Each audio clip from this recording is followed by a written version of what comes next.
Navy upsets USF and had major implications on the college football playoff race. And this is a game that I think we talked about coming into this game.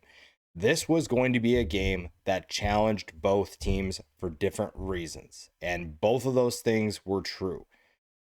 The problem is that USF couldn't figure out how to get stops. And a frustrating thing for this USF team is everything was right there for the taking. Everything was right there for them to be able to make this run happen. And they had let their foot off the gas. They struggled with fundamentals and they gave up big plays that have cost them multiple times now this season.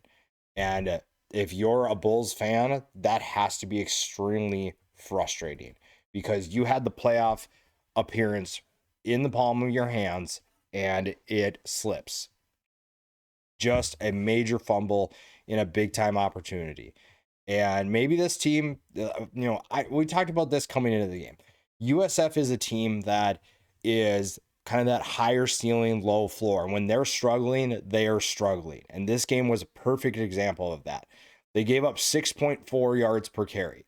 They could not stop Navy's rushing attack, which also opened up big things for the passing attack as well. Eli Heidenreich for Navy, 5 catches, 146 yards. When you are playing Navy, when any team is playing Navy,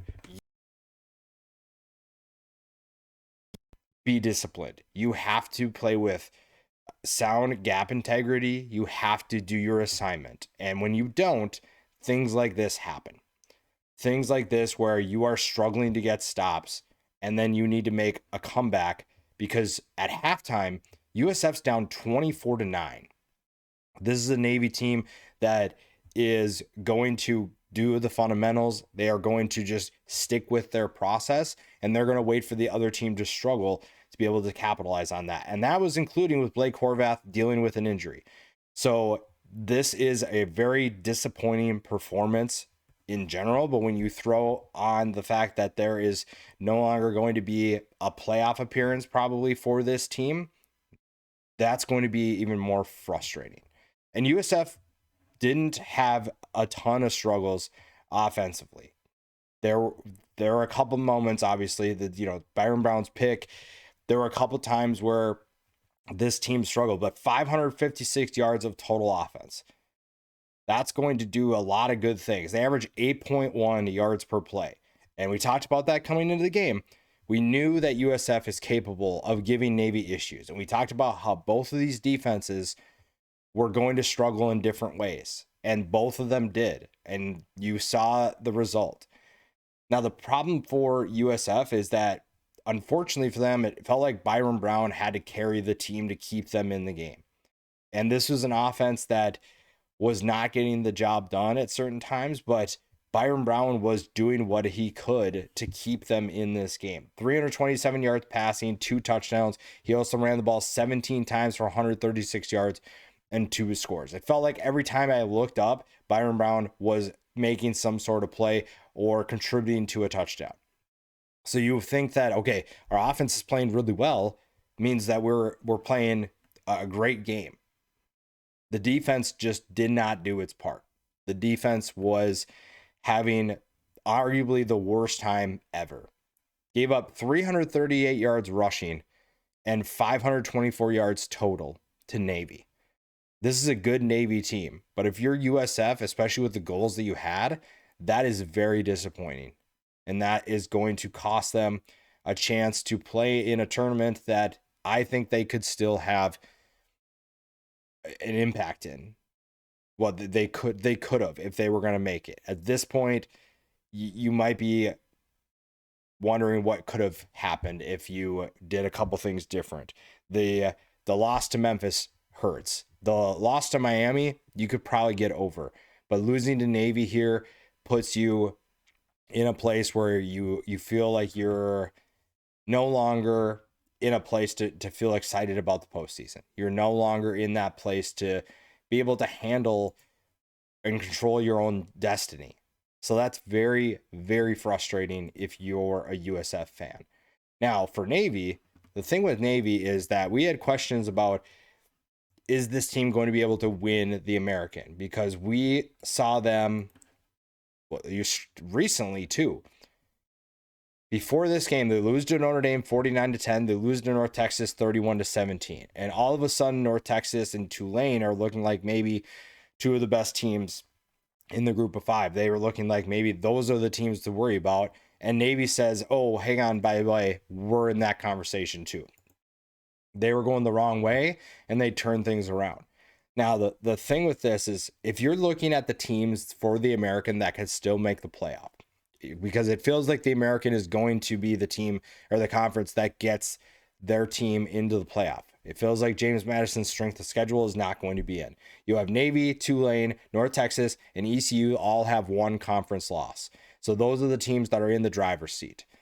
Of those four teams, I think a lot of people would assume that Navy is not capable of keeping things close.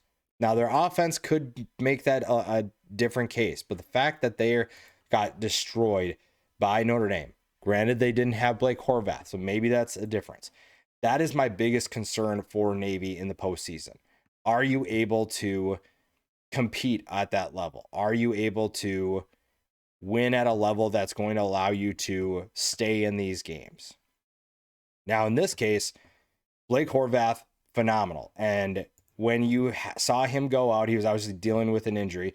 Braxton Woodson comes in and just continues the success. 9 carries, 103 yards, 2 touchdowns for him. He's also 2 of 3 passing for 39 yards.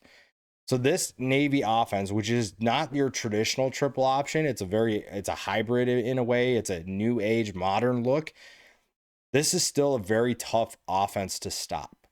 Now, if you don't have the right athletes in place, then you're in trouble, because the only way you can really shut down this offense is one of two ways. You play with fundamentals, or you just have superior athletes.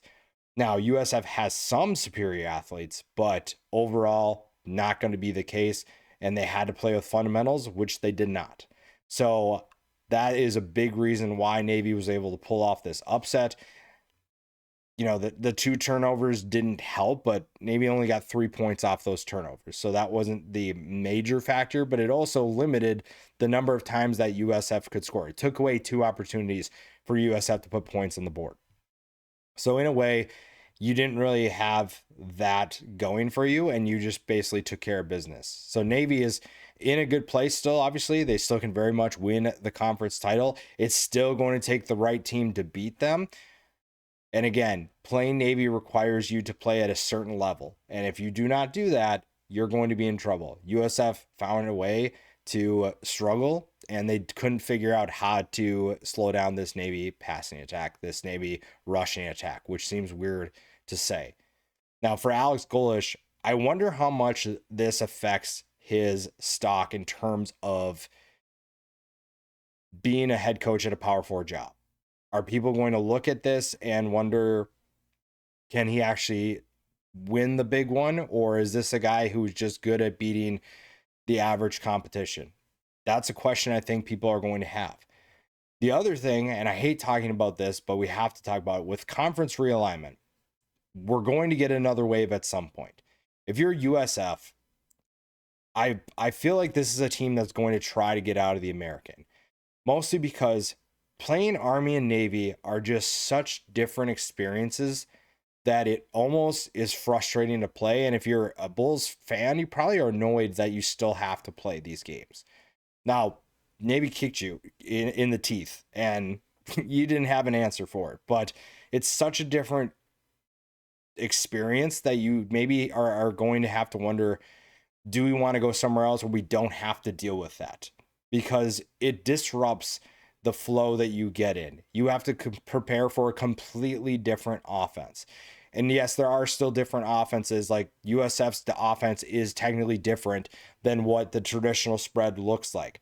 But Navy's offense and Army's offense and Air Force's offense are completely different offenses to prepare for. And maybe this is a fan base and an administration that is sick of playing that, and maybe they feel like they're going to have a better opportunity elsewhere.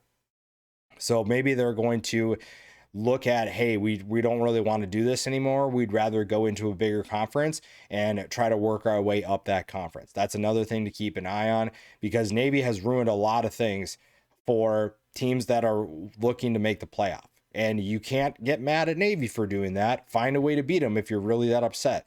But I do wonder, in this new age of college football, if people are going to start leaving because they're sick of playing that unique style of offense and preparing for that, and just disrupting their whole season because they played a unique offense.